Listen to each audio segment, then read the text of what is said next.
جس طرح مارا گیا, جس طرح صفائی کی گئی, خاص ایمبیسی کو بلا کے سارے ٹی چوک کو صاف کیا گیا, اس پہ انکوائری ہونی چاہیے. وہ کہتے جی ہماری تو اوقات ہی نہیں ہے کہ ہم اس پہ بات کریں آپ سے, تو ہم سے اور کیا بات کرنا چاہتے ہیں, مجھے بتائیں نا. جب یہی نہیں کر سکتے, چلو 9 مئی کی انکوائری کرتے ہیں, ان کی اتنی اوقات تو ہے نا کہ 9 مئی کی انکوائری کرے. بچوں کو جیلوں میں ڈالا ہوا ہے, کسٹوڈیل ریپ ہو رہا ہے چھوٹے چھوٹے لڑکوں کا, تو یہ تو کر سکتے ہیں. بالکل. اچھا شندانہ, ایک آخری سوال. فواد چودھری جی صاحب کہتے ہیں کہ پی ٹی آئی میں جو فارورڈ بلاک بن رہا ہے اس کی وجہ سلمان اکرم راجہ تو ہیں ہی, ساتھ ہی شبلی فراز بھی ہیں, اور انہیں تو ویسے وہ کہتے ہیں سیاستدان بھی نہیں ہونا چاہیے تھا. تو یہ ساری باتیں کیا خان صاحب کے نالج میں موجود ہیں کہ فارورڈ بلاک کی باتیں ہو رہی ہیں اور ان دو کی وجہ سے زیادہ اختلافات ہیں؟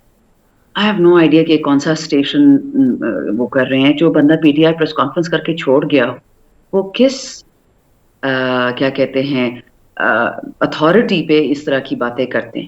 میاں آباد فاروق کا بیٹا مار دیا, اس نے جیل کو آفرز ہوئی ہیں, خان نے اس کو بولا ہے کہ جیل چھوڑ دو, چلے جاؤ, ڈزنٹ میٹر وغیرہ, وہ بیٹھا ہوا ہے خان کے لیے جیل میں. میں بھی میاں آباد فاروق کی بات سن رہی ہوں کہ میں فواد چودھری کی بات سنوں. What difference does it make what he said.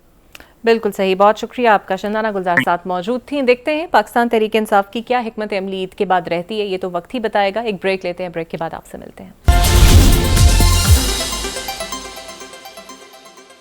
Welcome back. اور اب میرے ساتھ موجود ہوں گے سینئر صحافی ہیں, تجزیہ کار ہیں امتیاز عالم صاحب. بہت شکریہ امتیاز صاحب آپ کے وقت کا. سر, قومی سلامتی کے ایشو پر بہت ضروری ہے کہ تمام جماعتیں متحد ہوں, لیکن حکومت کی طرف سے بھی کوئی خاص سیریسنس نہیں ہے. بلاول بھٹو صاحب نے ثالثی کی پیشکش کی ہے, لیکن پی ٹی آئی ثالثی کروانا نہیں چاہتی, اور ڈیمانڈز ان کی بہت زیادہ ہیں. تو آپ کو یہ معاملہ کہاں جاتا ہوا دکھائی دے رہا ہے؟